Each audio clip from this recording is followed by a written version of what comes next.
नमस्कार, स्वागत है आपका। मैं हूं आपके साथ अमित गर्ग शुक्ला। 12 घंटे की सर्वे रिपोर्ट के लिए जो 12 पन्ने दाखिल किए गए हैं उसमें क्या है ज्ञानवापी को लेकर वो आपको बताएंगे, लेकिन एक बड़ी खबर आ रही है मथुरा से, वो आपको बता देते हैं। मथुरा शाही ईदगाह केस में बड़ी खबर आई है। श्री कृष्ण विराजमान की याचिका मंजूर कर ली गई है। मथुरा जिला अदालत ने याचिका मंजूर कर ली है। अब लोअर कोर्ट में सुनवाई होगी। विवादित स्थल के सर्वे का रास्ता अब साफ हो गया है। टाइटल सूट की परमिशन दी गई है। ये बड़ी खबर हम आपको मथुरा से बता रहे हैं, जहां पर मथुरा शाही ईदगाह केस में बड़ी खबर यह है कि श्री कृष्ण विराजमान की याचिका को मंजूर कर लिया गया है। मथुरा जिला अदालत ने याचिका मंजूर कर ली है। अब लोअर कोर्ट में सुनवाई होगी। विवादित स्थल के सर्वे का रास्ता अब साफ हो गया है। टाइटल सूट की परमिशन भी दे दी गई है। इससे पहले सितंबर 2020 में याचिका खारिज कर दी गई थी। यह कहा गया था कि यह केस आगे नहीं बढ़ेगा। उसके बाद लगातार यह प्रयास किया जाता रहा कि याचिका मंजूर की जाए और आखिरकार आज याचिका मंजूर कर ली गई है। अब लोअर कोर्ट में नियमित सुनवाई होगी। विवादित स्थल के सर्वे का रास्ता भी साफ हो गया है। टाइटल सूट की परमिशन भी दी गई है। अब देखना होगा कि कोर्ट की तरफ से आगे क्या कुछ आदेश दिए जाते हैं। क्या ज्ञानवापी की तरह यहां पर भी कोर्ट कमिश्नर की नियुक्ति होती है, सर्वे किया जाता है, क्योंकि कई और याचिकाएं भी दाखिल की गई हैं। अलग अलग याचिकाओं में अलग अलग मांग की गई है। यह कहा गया है कि वहां पर भी साक्ष्यों को संरक्षित किया जाए, लेकिन उन सबसे पहले यह बहुत बड़ी खबर सामने आ गई है। सितंबर 2020 में जो याचिका खारिज कर दी गई थी, कहा गया था कि यह केस नहीं सुना जा सकता है, आगे नहीं बढ़ सकता है, वो याचिका फिलहाल जिला अदालत ने मंजूर कर ली है। इसका मतलब यह है कि अब लोअर कोर्ट में इसकी सुनवाई होगी। विवादित स्थल के सर्वे का रास्ता भी साफ होगा। टाइटल सूट की परमिशन भी मिल जाएगी। ये बड़ी बातें हम आपको बता रहे हैं। आज जो याचिका मंजूर की गई है, उसके बाद क्या क्या आगे विकल्प देखने को मिल सकते हैं, वो फिलहाल बहुत दिलचस्प होगा देखना। जिला जज की अदालत ने फैसला सुना दिया है। श्री कृष्ण विराजमान पर जिला जज की अदालत ने फैसला सुनाया। हमारे साथ अधिवक्ता हैं जिनकी जो प्रार्थना पत्र था उस पर सुनाया। अदालत ने किस तरीके से आपके बात को सुना और क्या फैसला सुनाया है? कोर्ट ने हमारा जो रिवीजन था उसे अलाउ कर दिया है। मीनिंग देयर बाय हमारा जो प्रीवियस सूट जो कोर्ट ने खारिज कर दिया था हमारा, वो चलेगा as per law and as per legal provisions. जो रिवीजन हमारा अलाउ हुआ है उसके तहत अब हमारा लिटिगेशन जो लोअर कोर्ट में प्रोसीड करेंगे। क्या तथ्य आपने अदालत के सामने रखे थे जिसकी वजह से बात स्वीकार हुआ है? एक्चुअली लोअर कोर्ट का basis of the judgement was this only कि we don't have right to file suit. Accordingly, we have given a lot of cases and as well a cantina of judgment which have been moved by us with respect to this. कि right to file is there with respect to DT property. Even a worshipper can file the suit with respect to DT property. अगर बात करें तो जो civil जज की जो अदालत थी उसने आपका बात क्यों खारिज किया था? कोर्ट ने एक फ्रिवलेस इसी ग्राउंड पे खारिज कर दिया कि हमें राइट टू फाइल सूट नहीं है, क्योंकि हम केवल ठाकुरी अनुयायी हैं। कोर्ट ने काफ़ी सुप्रीम कोर्ट के जजमेंट्स को मतलब नजरअंदाज कर दिया, जो कि हमने रिवीजन न्यायालय के सामने समक्ष रखे थे सारे। तो आज जो है जिला जज ने इस बात को स्वीकार कर लिया है। श्री कृष्ण विराजमान जो बात था उसको स्वीकार कर लिया है। हम आपको बता दें कि जो श्री कृष्ण विराजमान है वो मथुरा की जिला अदालत में सबसे पहला बात था जिस पर सुनवाई हुई थी और उस बात को लोअर कोर्ट ने खारिज कर दिया था। उसके बाद इसकी अपील जो है जिला न्यायालय के यहाँ चल रही थी और आज इस बात को स्वीकार कर लिया गया है। नितिन गौतम, न्यूज़ 18 मथुरा। और क्या है मथुरा का मूल विवाद, वो भी हम आपको समझा रहे हैं। श्री कृष्ण जन्मभूमि की 13.37 एकड़ भूमि के स्वामित्व की मांग है। उसी से संबंधित यह याचिका थी जिसे सितंबर 2020 में खारिज कर दिया गया था सिविल कोर्ट की तरफ से। उसे जिला अदालत ने अब स्वीकार कर लिया है। दरअसल जैसे राम मंदिर विवाद को लेकर जो केस चल रहा था उसमें रामलला विराजमान को पार्टी बनाया गया था, उसी तरीके से इस याचिका में श्री कृष्ण विराजमान को पार्टी बनाया गया है और उस याचिका को अब स्वीकार कर लिया गया है, जिसमें सीधे तौर पर यह मांग की जा रही थी कि यह स्थल भगवान कृष्ण का जन्म स्थान है, लिहाजा याचिका को स्वीकार किया जाए, इस पर सुनवाई हो। अब वो याचिका स्वीकार कर ली गई है। देखना होगा कि आगे किस तरीके से केस आगे बढ़ता है, कोर्ट का क्या कुछ आदेश आता है। लेकिन इन सब के बीच एक बात बिल्कुल साफ है कि काशी से लेकर मथुरा तक इस वक्त कुल मिलाकर लगातार अपडेट सामने आ रहे हैं और जो ये बता रहे हैं कि एक तरफ भगवान शिव को लेकर लड़ाई लड़ी जा रही है काशी में, तो दूसरी तरफ मथुरा में भगवान कृष्ण को लेकर लड़ाई लड़ी जा रही है और ये मांग की जा रही है कि जहां पर श्री कृष्ण का जन्म हुआ था उस स्थान को श्री कृष्ण विराजमान को दे दिया जाए। उसकी याचिका स्वीकार कर ली गई। आगे बढ़ते हैं। ज्ञानवापी मामले में सुप्रीम कोर्ट में अब कल दोपहर 3 बजे सुनवाई होगी। हिंदू पक्ष के वकील विष्णु जैन ने सुप्रीम कोर्ट में 1 दिन का वक्त मांगा था। हालांकि मुस्लिम पक्ष ने आज ही सुनवाई करने की मांग की, क्योंकि कई मामलों को लेकर निचली अदालत में सुनवाई होनी है, जिसमें हिंदू पक्ष की दीवार तोड़कर सर्वे की मांग भी शामिल है। इसके बाद कोर्ट ने इस मामले में निचली अदालत में सुनवाई पर रोक लगा दी है। हालांकि बाकी मामलों पर आज वाराणसी कोर्ट में सुनवाई होगी। वहीं दूसरी तरफ कोर्ट कमिश्नर विशाल सिंह ने कोर्ट में ज्ञानवापी के सर्वे की रिपोर्ट भी सौंप दी है। ये रिपोर्ट 12 पन्ने की है। तो वहीं 2 बजे के बाद वाराणसी कोर्ट में अन्य मामले को लेकर सुनवाई हो सकती है।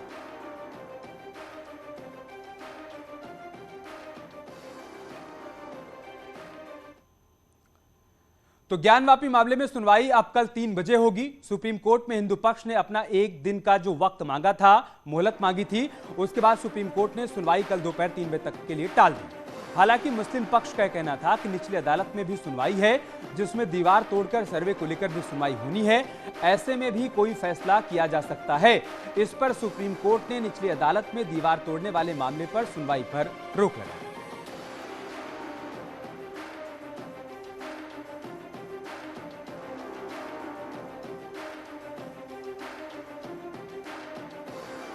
जैसा कि आप सब जानते हैं कि इस केस के जो मुख्य वकील हैं माननीय हरिशंकर जैन साहब, उनकी तबीयत खराब थी और वो कल हॉस्पिटल से 12 बजे डिस्चार्ज हुए हैं और कल दिल्ली हम लोग शाम को 6 बजे लैंड किए। तो इस केस की तैयारी के लिए थोड़ा वक्त चाहिए था, इसलिए आज हमने सुप्रीम कोर्ट से 1 दिन की मोहलत मांगी है और माननीय सुप्रीम कोर्ट ने हमारी रिक्वेस्ट को मानते हुए इस केस की कल सुनवाई 3 बजे के लिए लगाई है। इन द मीन टाइम मैंने ही अंडरटेकिंग दी थी सुप्रीम कोर्ट में, क्योंकि हुज़ैफा अहमदी साहब जो मुस्लिम पक्षकार के वकील हैं, उनका ये मानना था कि ट्रायल कोर्ट भी आज साथ में प्रोसीड कर रहा है, तो ये चीज़ थोड़ी गलत हो जाएगी।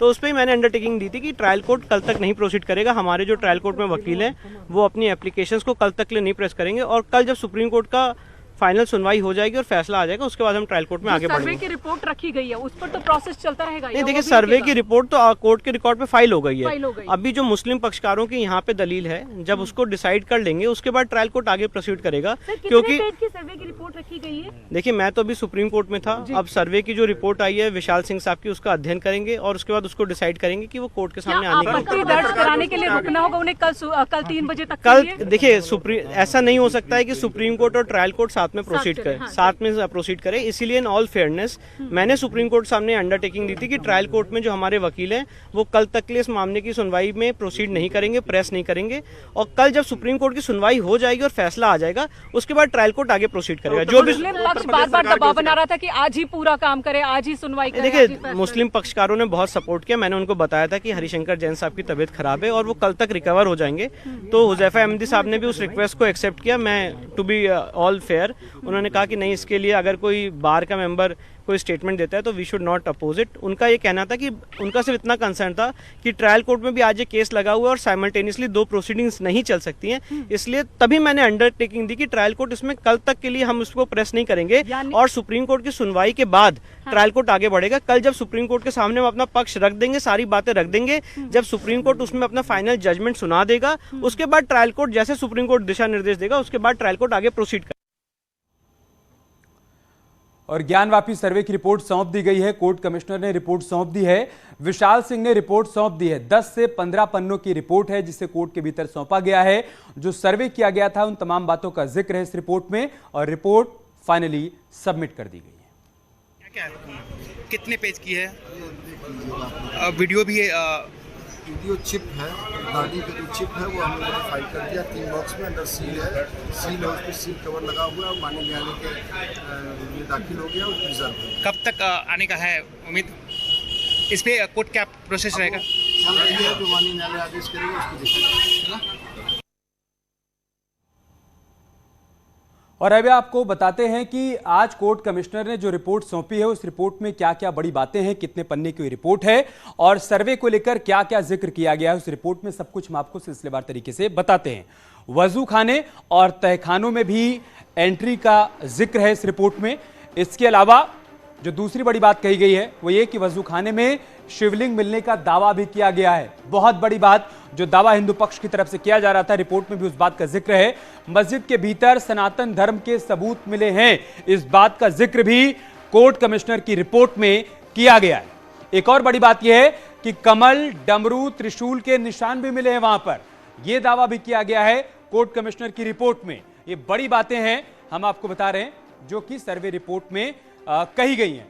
और पहले जो कोर्ट कमिश्नर थे जिनको हटाया गया, अजय मिश्रा, उनकी रिपोर्ट में क्या कुछ बड़ी बातें थी वो भी हम आपको बताते हैं कि उनकी रिपोर्ट में क्या क्या जिक्र है। शेष नाग बना शिलापट मिला है, यह कहा था अजय मिश्रा ने अपनी सर्वे रिपोर्ट में। इसके अलावा उत्तर से पश्चिम की तरफ शिलापट है, अजय मिश्रा की रिपोर्ट में इस बात का भी जिक्र है। एक तीसरी बड़ी बात उनकी तरफ से कही गई है कि देवी देवताओं की आकृतियां भी वहां पर मिली हैं जब हम लोग सर्वे करने के लिए गए थे। पुराने मंदिरों का मलबा भी मिला है, इस बात का भी जिक्र है। इसके अलावा कई शिलापट पर कमल की आकृति बनी हुई है। अजय मिश्रा ने अपनी रिपोर्ट में यह भी लिखा है, गिट्टी और सीमेंट से चबूतरे पर नया निर्माण किया गया है। एक नए निर्माण की बात भी कही गई है उस रिपोर्ट में। शिलापट पर सिंदूरी रंग की कलाकृति बनी है। अजय मिश्रा ने अपनी रिपोर्ट में यह भी कहा, शिलापट पर सिंदूरी रंग लगी 4 मूर्तियां भी मिली हैं, इसका भी जिक्र है।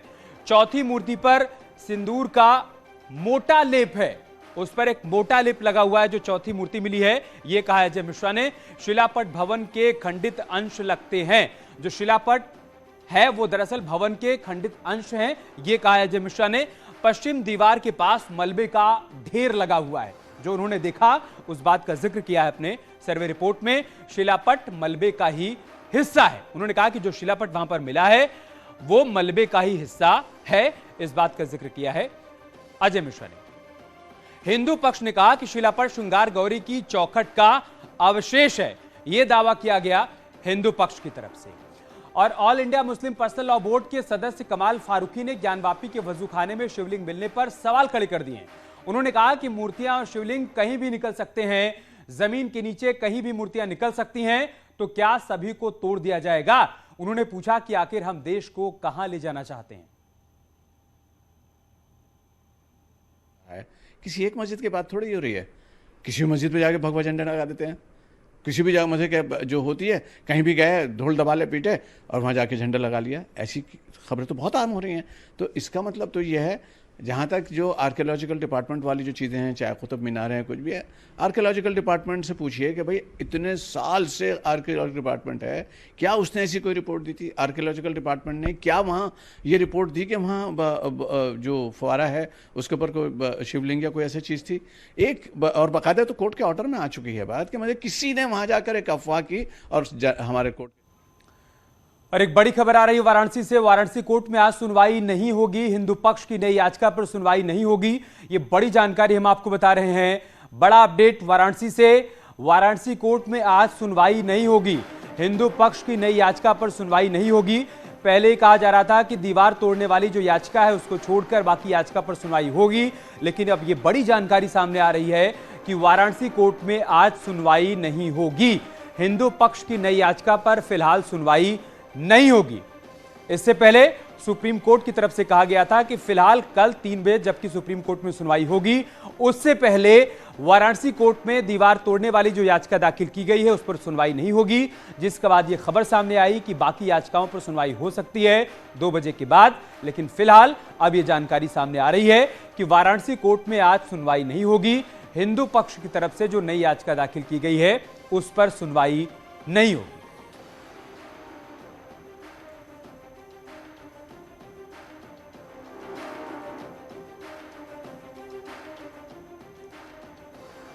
तो बहुत बड़ी खबर आई है वाराणसी से, हिंदू पक्ष की याचिका पर सुनवाई फिलहाल आज नहीं होगी, यह बात सामने आई है।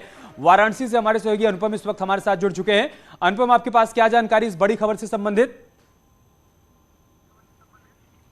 देखिए अमित, सबसे बड़ी बात यहां पर यह है कि जिस तरीके से पूरे मामले में सुप्रीम कोर्ट ने यह कह दिया था कि निचली अदालत में अब इस पूरे मसले पर कोई भी फैसला नहीं दिया जाएगा, ऐसे में सुनवाई अगर होती है किसी भी मामले की निचली अदालत में तो यानी कि वो केस या वो मामला जो है आगे बढ़ता है। जब सुप्रीम कोर्ट की तरफ से लगातार जिस तरीके से आज सुबह इस पूरे मसले पर कहा गया, तो यहां पर सुबह तक 11-12 बजे तक स्थिति यह थी कि वकील जो है पसुपेश में थे कि अब 2 बजे क्या होगा। होगा, क्या लंच के बाद कोर्ट बैठेगी, अगर कोर्ट बैठेगी तो सुनवाई होगी कि नहीं होगी। लेकिन तमाम कयासों को तब विराम लग गया जब कानूनी जानकार तमाम लोगों से हमारी बातचीत हुई। उन्होंने कहा कि अब 2 बजे लंच के बाद जो हिंदू पक्ष की याचिका है और जो याचिकाएं हैं उन पर कोई सुनवाई फिलहाल नहीं होगी। सुबह जिस तरीके से जो कोर्ट कमिश्नर थे विशाल सिंह, उन्होंने अपनी सर्वे रिपोर्ट कोर्ट में दाखिल की थी और इसकी बीच में सुप्रीम कोर्ट ने इस पूरे मामले पर यह कह दिया कि निचली अदालत इस पूरे मसले पर सुनवाई नहीं करेगी, अब सारे मसलों को सुप्रीम कोर्ट में ही सुना जाएगा।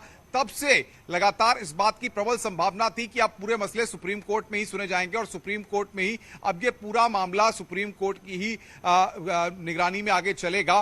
तभी से इस बात के कयास थे और अब क्योंकि जाहिर तौर पर ये पूरी स्थिति साफ हो चुकी है तो ये साफ हो चुका है कि अब निचली अदालत में फिलहाल सुनवाई नहीं होगी। अब जो सर्वे रिपोर्ट विशाल सिंह के द्वारा। बहुत शुक्रिया अनुपम, आपका हमारे साथ जुड़ने के लिए और जानकारी हम तक पहुंचाने के लिए। इधर बीजेपी आईटी सेल के इंचार्ज अमित मालवीय ने ज्ञानवापी मामले पर ओवैसी पर निशाना साधा है।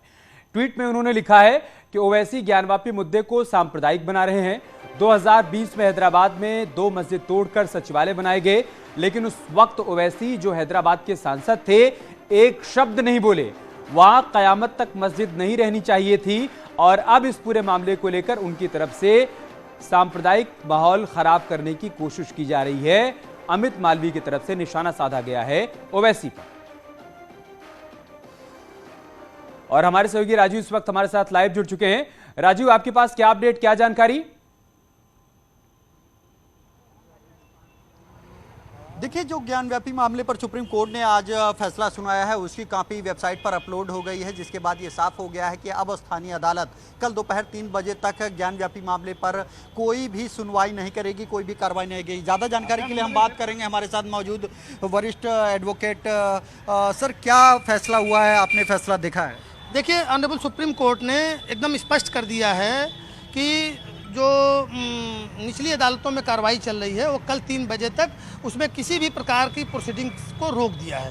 एकदम स्पष्ट है, पैरा 5 में उन्होंने स्पष्ट कहा है और ये जो आदेश है ये नेट पे अपलोड हो गई है। तो जब नेट पे अपलोड हो गई है और यहाँ पे ईमेल और फैक्स के जरिए यहाँ पे वो कॉपी भी आ गई होगी, तो अब हमको नहीं लगता है कि इस आदेश के मद्देनज़र कल 3 बजे तक इसमें कोई भी कार्रवाई हो पाएगी। अच्छा सर, जब कल 3 बजे के बाद सुप्रीम कोर्ट अगर सुनवाई का मौका देता है तो फिर आगे की प्रोसीडिंग क्या होगी? देखिए, कोर्ट अब क्या करेगी 3 बजे, अब कोर्ट के ऊपर, सुप्रीम कोर्ट के ऊपर है। अब सुप्रीम कोर्ट ने स्टे एक्सटेंड किया तब सुनवाई नहीं होगी। यदि कार्रवाई उन्होंने जो है स्टे वैकेट कर दिया तो कंडीशनल है इसमें, चूंकि जो वादी पक्ष के जैन साहब थे उन्होंने एडजमेंट से किया और प्रतिवादी मुस्लिम पक्ष की तरफ से उसमें एतराज दाखिल किया। मिलाकर बड़ी बात यह है कि कल दोपहर 3 बजे तक जब तक कि सुप्रीम कोर्ट में इस मामले को लेकर सुनवाई नहीं होती है, वाराणसी में जिला अदालत में कोई सुनवाई तब तक नहीं होगी। एक छोटा सा ब्रेक लेंगे, बहुत जल्द होगी वापसी।